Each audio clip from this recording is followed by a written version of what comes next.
सारे दैत्य शुक्राचार्य के पास गए और शुक्राचार्य को लेकर के शंखचूड़ के पास में आए। शंखचूड़ ने शुक्राचार्य को प्रणाम किया, क्योंकि दैत्यों के गुरु कौन है? दैत्यों के गुरु है शुक्राचार्य और देवताओं के गुरु कौन है? बृहस्पति। शंखचूड़ ने शुक्राचार्य को प्रणाम किया और आज शंखचूड़ ने कहा, कहिए गुरुदेव कैसे आना हुआ? शुक्राचार्य ने सारे दैत्यों के साथ मिलकर के पुरानी अपबीती सुनाई। अरे ये इंद्र ने हम दैत्यों के सारे राजपाट को छीन करके स्वयं बलवान बन गया है। हम सब मारे मारे फिर रहे हैं और अभी तक हम निर्बल थे, इसलिए छुप कर बैठे थे, पर आप आ गए ना। अब जब तुम आ गए हो, तुम्हारे जैसा बलशाली राजा हो गया है, तो हम तुम्हारी शरण में आए हैं। जो पुरानी गाथा गाई, तो आज यहाँ पर शंखचूड़ को क्रोध आया। शंखचूड़ ने आज सारी सेना को लेकर के, सारे दैत्यों को लेकर राजा इंद्र के इंद्रलोक में चढ़ाई की, और जो इंद्रलोक में चढ़ाई की, सारे इंद्रलोक को जीत लिया, लेकिन शंखचूड़ को कोई हरा नहीं पाया। इसलिए देवता प्राण बचा बचा करके भागने लगे। आज शंखचूड़ जाकर के देवनगरी में रहने लगा। आकाशवाणी हुई और आकाशवाणी में देवताओं से कहा, देवता भाग जाओ, शंखचूड़ के पास में कृष्ण कवच है और इसकी पत्नी महान पतिव्रता है, इसलिए शंखचूड़ को कोई हरा नहीं सकता, भाग जाओ यहाँ। सारे देवता रण छोड़ छोड़ करके भागे और शंखचूड़ आकर के देवनगरी में यानी रहने लगा। सारे देवता जाकर के, जिसको जहां जगह मिली, देवता जाकर के छुप गए। सारे देवताओं ने भगवान नारायण की स्तुति की। भगवान नारायण प्रकट हुए। देवताओं ने हाथ जोड़ करके कहा, महाराज आपने कई बार हमें कष्टों से बचाया है, हमारे कष्ट का निवारण किया है महाराज। शंखचूड़ नाम का बड़ा भयानक दैत्य हुआ है, जिसने हमारे सारे राजपाट को छीन लिया। भगवान नारायण बोले, भाई मैं इस समय कुछ नहीं कर सकता, तुम्हारे दुखों का अंत करेंगे शिव, इसलिए भगवान शंकर की शरण में जाओ। देवता भागे भागे गए और जाकर कैलाश पर्वत में भगवान शंकर की टेर लगाई, त्राहिमाम त्राहिमाम त्राहिमाम। अचानक भगवान शंकर समाधि से जागे और देवताओं से कहा, क्या चाहते हो देवताओं? क्या बात है, बड़े परेशान लग रहे हो? सारे देवताओं ने कहा, महाराज जान में आ गई है। शंखचूड़ नाम का बड़ा बलवान दैत्य हुआ है, जिसने तीनों लोकों में आक्रमण करके हमारे राज को छीन लिया है महाराज। हम सब मारे मारे फिर रहे हैं, आप हमारे ऊपर कृपा करिए। ये जो शंखचूड़ है, ये भगवान कृष्ण का पूर्व जन्म का भगत है, जिसके पास में कृष्ण कवच है महाराज, मारने से भी नहीं मरता है। भगवान शंकर बोले, चिंता मत करो, समय की प्रतीक्षा करो, क्योंकि जिसकी मृत्यु जब आई है तभी मरेगा, और जिसकी मृत्यु जहां आई है वो वहीं मरेगा। जिसकी मृत्यु जहां आई है उसे ले जाने की जरूरत नहीं पड़ती, वो अपने आप पहुंच जाता है, उसे ले जाने की जरूरत नहीं।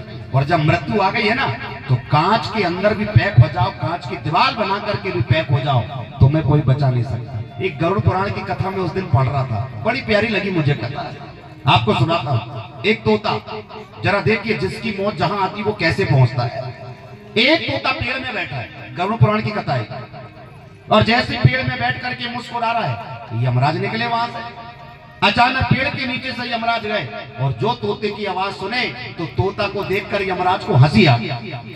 अब विचार करो, कोई हंसे तो हंसे और यमराज हंस दे तो प्यारे, जिसे देखकर हंसे उसकी तो मौत ही आ गई प्यारे, कि भाई क्या बात है, मुझे देख के क्यों हंस रहा है? जैसे ही यमराज ने देख करके हंसा, अब तो तोता सर पका गया, बाप रे यमराज ने देख कर क्यों हंसा? तोता की तबीयत बिगड़ गई। लेकिन ये तोता गरुड़ जी का परम प्रिय मित्र था। आज तोता बीमार रहने लगा। अचानक उसी समय सायंकाल को गरुड़ जी आए अपने मित्र से मिलने, और गरुड़ जी ने आकर तोता से कहा, क्या बात है बेटा, बड़ा घबरा रहा है? तोता ने कहा, आज बड़ी विडंबना हो गई है। गरुड़ जी बोले, कौन सी विडंबना?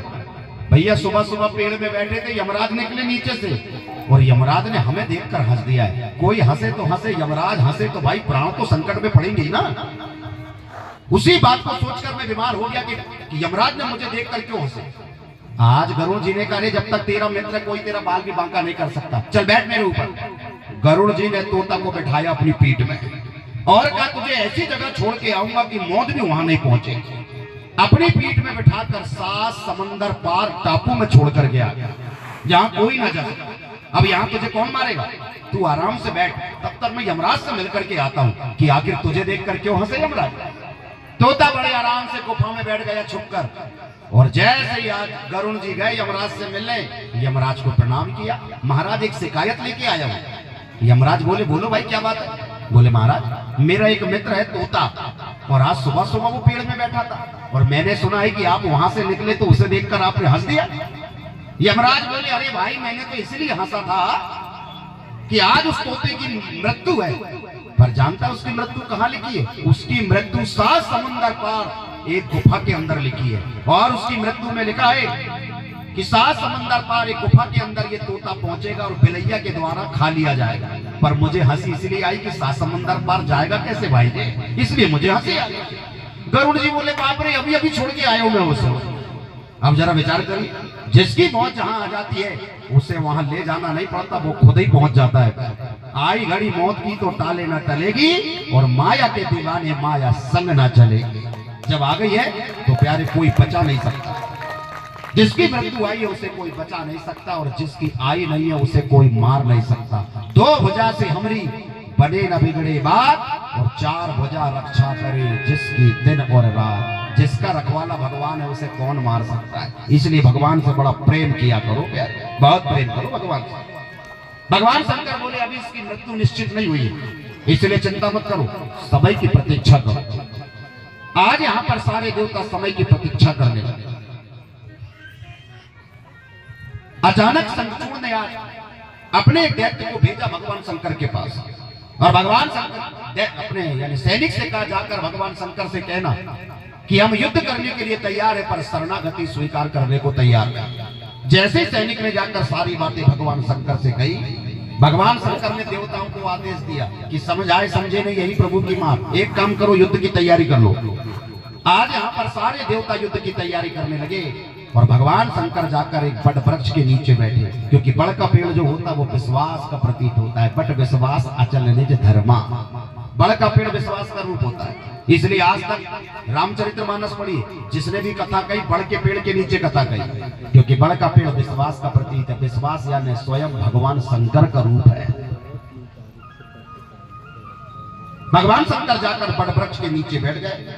देवताओं ने आज यहाँ पर यानी युद्ध की घोषणा कर दी और जो देवताओं ने युद्ध की घोषणा की अपने गुरु शुक्राचार्य को लेकर के शंखचूड़ युद्ध करने के लिए निकल गए। पर युद्ध करने से पहले आज शंखचूड़ ने यानी तुलसी के साथ में विहार किया, मैथुन किया और मैथुन करके युद्ध करने चला। पर तुलसी को ये बात अच्छी नहीं लगी कि मेरा पति युद्ध करने जा रहा है वो भी मैथुन करके, ये तो अब शगुन की निशानी है। आज तुलसी ने अपने पति के पैर पकड़ लिए और कहा, महाराज मेरी बात मानिए, युद्ध करने मत जाइए। आज मेरा मन कहता है कि आप युद्ध में हार जाओगे। लेकिन शंखचूड़ नहीं माना और शंखचूड़ ने जाकर देवताओं के ऊपर चढ़ाई कर दी। पर शंखचूड़ के पास में कृष्ण कवच है, इसलिए शंखचूड़ को कौन हरा सकता है। बड़ा भयंकर युद्ध होने लगा और जैसे यहाँ पर भयंकर युद्ध होने लगा, जितने दैत्य मारे जाते हैं शुक्राचार्य सजीवनी बूटी लाकर सबको जीवित कर लेते हैं और जितने देवता मारे जाते हैं तो गुरु बृहस्पति यानी सजीवनी बूटी लाकर के देवताओं को जीवित कर लेते हैं। भागा भागा शंखचूड़ गया अपने गुरु शुक्राचार्य के पास और शुक्राचार्य से कहा, बोले गुरुदेव एक बात बताइए, ये सारे देवता मरते क्यों नहीं है। तो आज शुक्राचार्य ने कहा, बोले बृहस्पति सभी को सजीवनी बूटी लाकर खिला रहे हैं, इसलिए जितने दैत्य मरते हैं पुनः जीवित हो जाते हैं। शंखचूड़ को बड़ा भारी क्रोध आया। शंखचूड़ गया और शंखचूड़ ने जाकर के सारा पर्वत उठा करके समुद्र में फेंक दिया। आकाशवाणी हो गई, देवता भाग जाओ, इस समय अब जड़ी बूटी नहीं बची है, इसलिए शंखचूड़ को कोई हरा नहीं पाएगा। सभी लौट करके चले गए और जीत हुई शंखचूड़ की। आज शंखचूड़ के पास 2-2 कवच है, इसलिए कोई हरा नहीं पाया। भगवान शंकर ने नारायण को अपने पास में बुलाया और नारायण को अपने पास में बुला करके कहा, जाओ ये शंखचूड़ ब्राह्मणों का बहुत बड़ा भगत है, ब्राह्मणों से बड़ा प्रेम करता है, ब्राह्मणों का पूजन करता है, इसलिए ब्राह्मण का रूप धारण करके जाओ और साथ में बड़ा भारी दानी भी है, इसलिए ब्राह्मण का रूप धारण करके जाओ और ब्राह्मण का रूप धारण करके शंखचूड़ से कृष्ण कवच मांग लो, वो तुम्हें कृष्ण कवच जरूर दान दे देगा। और यदि उसने तुम्हें कृष्ण कवच दान दिया तो उसका एक कवच टूट जाएगा।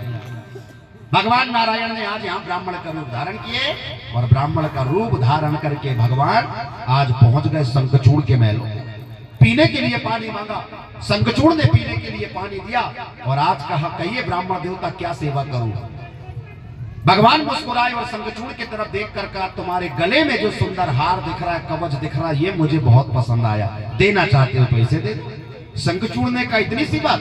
शंखचूड़ ने कुछ भी नहीं सोचा और वो कीर्ति कवच उतारकर नारायण को दान दे दिया। इसे कहते हैं दान।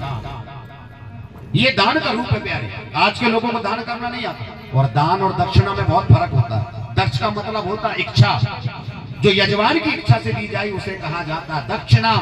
और सीधे हाथ ने क्या उठाया और कितना दान दिया, बाएं हाथ को पता नहीं चला, इसका नाम है दान। और दान जो है ये धर्म का सबसे आखिरी चरण है। आज कलयुग में धर्म अपने एक ही चरण से खड़ा, एक ही पैर से, जिसका नाम है दान। पर लोगों ने दान ही करना बंद कर दिया है प्यारे। लेकिन दान करने से क्या होता है? दान करने से हमारे पुत्रों की उन्नति होती है, हमारे बच्चों की तरक्की होती है। बाड़े पुत्र पिता के धर्म। माता पिता जो सत्कर्म करते हैं उसका फल माता पिता को कभी नहीं मिलता।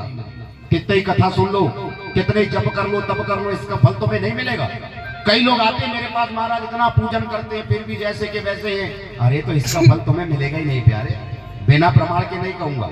माता पिता जो भी धर्म कर्म करेंगे उसका फल उनकी संतान को मिलेगा। आप कहेंगे कोई प्रमाण है? तो पहला प्रमाण है प्रहलाद जी। प्रहलाद जी की मां का नाम है कयाधु। और कयाधु ने बहुत दान किया, धर्म किया, बहुत कथाएं सुनी, पर कयाधु को भगवान नहीं मिले। भगवान किसे मिले? प्रहलाद जी को मिले। और कितने बरस की अवस्था में मिल गए? 5 बरस की अवस्था में। दूसरा प्रमाण है ध्रुव महाराज। ध्रुव महाराज की मां का नाम है सुनीति। सुनीति ने नारद जी से बहुत कथा सुनी, बहुत दान किए, जप किए, तप किए, मंदिरों के दर्शन किए, उसके बाद भी सुनीति को भगवान नहीं मिले। भगवान किसे मिले? ध्रुव महाराज को। कितने वर्ष की अवस्था में? 5 वर्ष की अवस्था में। इसीलिए कह दिया बाड़े पुत्र पिता के धर्मा। तो बच्चों की सदगति चाहते हो, उन्नति चाहते हो तो ज्यादा से ज्यादा दान करो। यदि हम दान करेंगे तो हमारे बच्चों की सदगति होगी। और ध्यान रखिए, यदि आप दान करते हो तो आपके बच्चे अनेक प्रकार की परेशानियों से बचते हैं। इसलिए बिल्कुल दान करने में पीछे नहीं हटना चाहिए प्यारे। दानी कभी मांगने वाले को देखकर छुपता नहीं है, वो तो हृदय खोल करके दान करता है। इसलिए दान करो। आज तो जिनका नाम दानचंद है वे भी दान नहीं कर रहे हैं प्यारे। नाम तो धर लिए दानचंद, फिर भी दान नहीं कर रहे, कंजूस बन करके बैठ गए। एक कथा सुनी मैंने दानचंद की। एक व्यक्ति का नाम दानचंद था, पर नाम तो दानचंद, लेकिन बाप जन्म 1 रुपया भी दान नहीं किया प्यारे। नाम भर दानचंद था। ना कभी तीर्थों में जाकर डुबकी लगाई, ना मंदिरों के दर्शन को गया, ना कोई मांगने आया कभी उसे दान दिया, कभी नहीं दिया था। एक दिन पत्नी ने कहा महाराज आपने कभी दान पुण्य तो किए नहीं, शादी के 30 साल हो गए, मैंने आज तक नहीं देखी तुमने गंगा नहाए, जमुना नहाए, आज तक नहीं नहाए, और कभी दान भी नहीं करते। अरे महाराज मकर संक्रांति आ गई है, जाओ जरा पास में गंगा मैया डुबकी मार के आ जाओ। दानचंद बोला वही पानी मेरे घर में आता है। अरे नहीं महाराज ऐसा नहीं कहते, डुबकी मारा हो जाओ। दानचंद ने कहा पैसा तो नहीं लगेगा। बोले अरे पैदल पैदल चले जाओ, काय में पैसा लगेगा। दानचंद बोले ठीक है। निकल गए दानचंद। और जैसे ही दानचंद निकले छुपते छुपाते चले, कहीं कोई पंडा ना देख ले भैया, नहीं तो दान देना पड़ेगा। छुपते छुपाते चले और जो गंगा के घाट में पहुंचे तो क्या देखा, सब स्नान कर रहे, हर हर गंगे। और जो दानचंद ने देखा बोले यहाँ तो बड़ी भीड़ है भैया और ढेर सारे पंडा खड़े हैं, यहाँ डुबकी लगाई तो दान देना ही पड़ोगे, नियम टूट जाएगा भैया। एक काम करो, इस घाट को छोड़ो और चलो सीधे मुर्दा घाट। पैसा बचाने के लिए मुर्दा घाट में डुबकी लगाने चले। जैसे ही मुर्दा घाट में गया तो बड़ा सुनसान, और मुर्दा घाट में तो कभी कभी भीड़ हो, है ना, जब यहाँ से किसी की यात्रा उड़ जाए तो मुर्दा घाट में भीड़ बढ़ जाए। जैसे ही जाकर के आज मुर्दा घाट में देखा कोई नहीं है, चलो दान तो बच गए हो भैया, पैसा भी बच गए हो, काम भी हो गए। जाकर डुबकी लगाई, हर हर गंगे। और जो मुर्दा घाट में डुबकी लगाई भगवान को हंसी आ गई। भगवान सोचे कंजूस तो देखे भैया, पर ऐसो कंजूस आज तक नहीं देखे, पैसा बचाने के लिए मुर्दा घाट में डुबकी लगा रहा है, चलो आज इसे चखाते हैं। और कभी कभी भगवान भी भगत की बहुत परीक्षा लेते हैं। अचानक उसी समय भगवान पंडा बन गए और पंडा का रूप धारण करके भगवान आ गए गंगा के घाट में। जो दानचंद ने डुबकी लगाई हर हर गंगे, भगवान ने भी देर नहीं की, अलग निरंजन। और जो आवाज लगाई दानचंद सब पका गया, किसकी आवाज आई। और जैसे पलट के देखा तो भगवा रंग का कपड़ा पहन के पंडा खड़ा। दानचंद ने कहा फंस गए रे बाप, आज तो अब तो दान देने ही पड़ेगा। पर दानचंद ने कहा हमारा नाम भी दानचंद है, मर जाएंगे पर दान नहीं देंगे। आज दानचंद ने निकले और निकल के कपड़ा पहनने लगे तो पंडा पास ही में आ गए, भगवान पास ही में आ गए। लाओ भैया भगत जल्दी से कुछ भी दान दे। दान चढ़ने का तुम कौन हो? भगत ने यानी भगवान ने कहा अरे भैया हम बड़े संतोषी ब्राह्मण हैं, इसी घाट में रहते हैं। तो दान चढ़ने का तुमने तो मुर्दा घाट भी नहीं छोड़ा महाराज। भगवान बोले बड़े संतोषी है, किसी से कुछ नहीं मांगते, पर तुम्हारे जैसे भगत आते और एक एक साल का दे के चले जाते। दानचंद बोला बाप रे 1 साल, मैं तो 1 दिन का 1 टाइम का ना दूं महाराज। भगवान बोले भैया देना तो पड़ोगे आज, और जो भगवान ने कहा देना पड़ेगा। तो दान चलने का कुछ रहेगा तो दूंगा ना, पैसे लेके आया, मुझे पता था तुम रास्ता में मिल जाओ, पैसे लेके नहीं आए क्या दान दो? भगवान बोले आ गए हो तो देना तो पड़ेगा। इसने का कुछ नहीं है। भगवान बोले कुछ भी नहीं है तो एक काम करो लिखा के चले जाओ, कभी और आओगे ना पूर्णिमा अमावस्या कभी और आओगे तो दे देना। हाँ दान चढ़ने का एक काम कर, जल्दी लिख ले चल, सबे नहीं। भगवान बोले क्या लिख ले? बोले लिख ले 1 धेला। उस समय चलता था धेला, भगवान ने भी जल्दी से लिख लिया 1 धेला। दान चढ़ने का चलू? भगवान बोले ठीक है भगत जाओ, कल्याण हो जाओ। निकल गए दान छुपते छुपाते हुए गए और जो घर में पहुंचे जल्दी से दरवाजा लगाए, बोले भैया बच गए, नहीं तो आज नियम ही टूट जाता। पलंग में जाके लेटा, पत्नी बोली महाराज नहा आए? बोले देवी बड़ी विपत, बोले बड़ी संकट आ गई थी, एक पंडा पीछे लग गया था, पर हम भी कहाँ देने वाले, हमने भी कहा लिख लो भैया, कौन जा रहा है 2 बार। और जो पत्नी से इतना कहा उसी समय दरवाजे की घंटी बजी। आज दान चढ़ने का देखना जरा कौन आया, और जो घर वाली गई तो भगवा रंग का कपड़ा पहन के पंडा खड़ा है। अब दानचंद की पत्नी ने कहा क्या बात है? तो भगवान बोले क्या ये दानचंद का महल है? बोले हाँ महाराज पते में तो सही आए, वो दानचंद का महल है, कहो क्या बात है? बोले वो अभी अभी गए थे गंगा में नहाने और पैसा नहीं ले गए थे तो कहा था लिख लो कभी आओगे तो ले जा लेना। तो भाई मैं यही आ गया, दानचंद को बुलाओ ना। पत्नी बोली उस पापी ने देने के लिए कह दिया? बोले हाँ ठहर जाओ अभी बुलाती। दौड़ी दौड़ी गई और कहा महाराज किसी को कुछ देने के लिए कह आए थे क्या? अरे हाँ एक पंडा लग गया था पीछे। तो महाराज पीछे नहीं लगा, वो सामने आ गया है। सामने आ गया? बोले हाँ वही दरवाजे में खड़ा है और आपसे मिलना चाहता है। अरे वो घर ही आ गया? बोले हाँ। तो दान चढ़ने का एक काम कर, जा और जाके बाबा से कह देना कि दानचंद इतनी दूर से चलते चलते आए तो थक गए, थोड़ी बुखार आ गई है, 2-4 दिन के बाद आ जाना। पत्नी गई और कहा महाराज बहुत थक गए हैं, बुखार आ गई है, 4 दिन के बाद आ जाओ ना। भगवान मुस्कुराए बोले बगैर दान किए बुखार आ गई? भगवान बोले भैया दानचंद जैसा भी हमारा भगत है और उसने संकल्प किया है, इसलिए जब तक दानचंद ठीक नहीं होगा हम उसे छोड़कर जा ही नहीं सकते, हम भी इसी घर में रहेंगे। पत्नी दौड़ी दौड़ी गई, महाराज वे तो कह रहे कि जब तक ठीक नहीं होगे वो इसी घर में रहेंगे। आज दान चढ़ने का ये तो पीछे ही लग गया भाई। दान चढ़ने का एक काम कर, जा और जाके कहना कि महाराज बुखार के कारण अभी अभी मर गए, फिर तो चले जाएगा। पत्नी आई रोते रोते बोले महाराज अभी अभी थोड़ी देर पहले बुखार के कारण मर गए महाराज। और जो काम मर गए तो भगवान बोले राम राम राम राम राम राम, बड़ा बुरा हुआ रे। पर देवी तुझे तो पता है कोई मर जाए तो उसे उठाने के लिए 4 लोग लगते हैं, और तू और तेरी पत्नी 2 ही है, यानी तू अकेली है, और अकेली होकर के कैसे तेरे पति को उठाएगी? एक काम कर, मैं जाकर गांव में ढिंडोरा पीट देता हूँ कि दानचंद मर गए, 10-20 लोग इकट्ठे होंगे तब तो उठाएंगे उसे। आज पत्नी चली, पत्नी ने दौड़ के अंदर आके कहा बोले महाराज वे तो कह रहे गांव के लोगों को इकट्ठा कर लेते। दानचंद बोले कर लेने दे, मैं भी आंखें ही नहीं खोलूंगा, पर दान नहीं दूंगा। भगवान ने ढिंडोरा पीट दिया, दानचंद मर गए, दानचंद मर गए, दानचंद मर गए। पूरे गांव के लोग इकट्ठे हो गए, कैसे मर गए, कभी दान नहीं किया फिर भी मर गए। सारे गांव के लोग इकट्ठे हो गए, बड़ी भीड़ हो गई दानचंद। अब तो पत्नी बनावटी रोने, और जब पत्नी यहाँ पर रोने लगी तो सभी गांव वाले समझाए, बोले बहन अरे होता है रे, एक दिन तो सबको मरना, पर वो तो झूठा मूठा रो रही, पर गांव के लोगों को लग रहा सही में मर गए। और जोर जोर से रोए तो गांव के लोग समझाए। अब भगवान बोले भैया ज्यादा देर मत करो, लाश को ज्यादा देर नहीं रखना चाहिए, क्योंकि मनुष्य 2 चीजों में ज्यादा देरी नहीं करता। कौन कौन सी 2 चीजों में? जिंदा व्यक्ति को गिराने में और मुर्दा को उठाने में, 2 चीजों में मनुष्य कभी देरी नहीं करता। भगवान बोले चलो जल्दी से अर्थी तैयार करो। अर्थी तैयार होने लगी, पर दानचंद ने आंख ही नहीं खोली। आज दानचंद को उठा करके अर्थी में लेटा लिया, फिर भी दानचंद ने आंख ही नहीं खोली। 4 लोग आए और दानचंद को कांधे में उठा लिए। राम नाम सत्य है। अब तो पत्नी सही में रोने लगी, महाराज मरे नहीं है, अरे मरे नहीं, ये कहाँ ले जा रहे हो? गांव के लोग बोले बेचारी पति के वियोग में पागल हो गई रे, अब तो पत्नी सही में रोए। महाराज भी मरे नहीं है, कहाँ ले जा रहे? माताओं बहनों ने पकड़ लिया, बहन सबको एक ना एक दिन जाना है, जबरदस्त, मत रो मत रो मत रो। गांव के लोग ले चले, राम नाम सत्य है। दानचंद भी पड़ा है, बोले भले ही आगे लगा दो बेटा, दान नहीं करूंगा। ले गए और जैसे ही शमशान में ले गए और शमशान में ले जाकर के अर्थी को उतारे। अब तो दानचंद पड़ा आंखें बंद करके। भगवान तो सब जानते, भगवान को हंसी आ गई। कंजूस तो देखा भैया, पर ऐसा कंजूस नहीं देखा कि पैसा बचाने के लिए मरने को भी तैयार है। आज दानचंद को सैया में लेटाया गया और लकड़ियां बिछा कर लेटाया गया, तो भगवान ने कहा भैया ठहर जाओ। गांव के लोगों ने कहा महाराज लगाए आगी। भगवान बोले ठहर जाओ, दानचंद हमारा चेला है, इसलिए उसके कान में मंत्र अंतर पढ़ दे तो उसका कल्याण हो जाएगा। भगवान धीरे से दानचंद के पास गए और अगल बगल देखा कोई नहीं है। भगवान ने धीरे से कानों में कहा दानचंद, अरे पंडा चला गया, अरे आंखें खोल ले।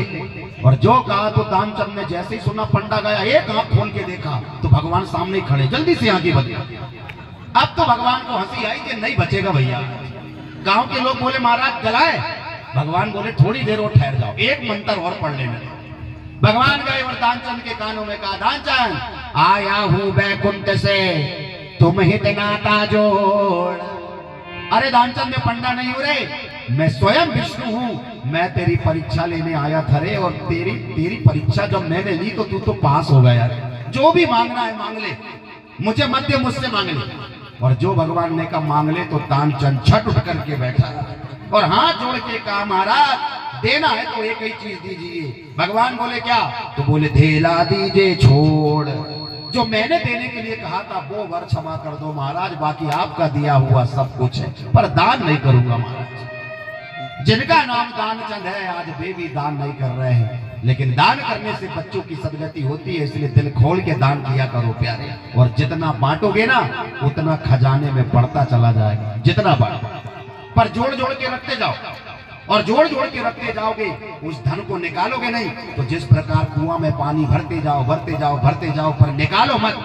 और यदि उस कुआं के पानी को हमने निकाला नहीं तो एक दिन वो पानी बदबू मारने लगेगा। उसी प्रकार धन इकट्ठा करते चले जाओ, एक ना एक दिन तुम्हारे बच्चों की बुद्धि जरूर बिगड़ जाएगी प्यारे। उसी धन के कारण बच्चों की बुद्धि बिगड़ेगी, इसलिए परमात्मा ने दिया है तो बांटा करो।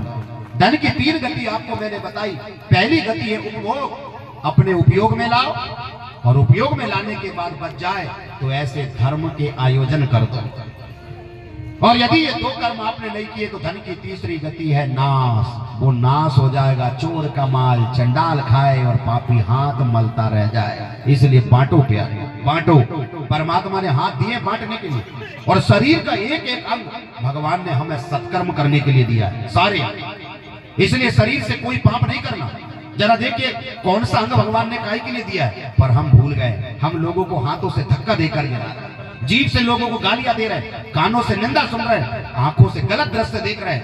पर भगवान ने यदि शरीर दिया है तो सत्कर्म करने के लिए एक एक अंग को परमात्मा की भक्ति में लगाओ। श्री राधा रमण हरि। जरा इस भजन के माध्यम से देखना कौन सी चीज काहे के लिए मिली। श्री राधा रमण हरि गोविंद जी, श्री राधा रमण हरि गोविंद जी, राधा रमण हरि गोविंद जी, श्री राधा रमण हरि गोविंद जी, गोविंद जी सुने तुम्हारी कथा मैंने, गोविंद जी सुने तुम्हारी कथा मैंने, गोविंद जी सुने तुम्हारी कथा मैंने, गोविंद जी सुनी तुम्हारी कथा मैंने,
बोलिए श्री महाकाल भगवान की जय, वृंदावन बिहारी लाल की जय।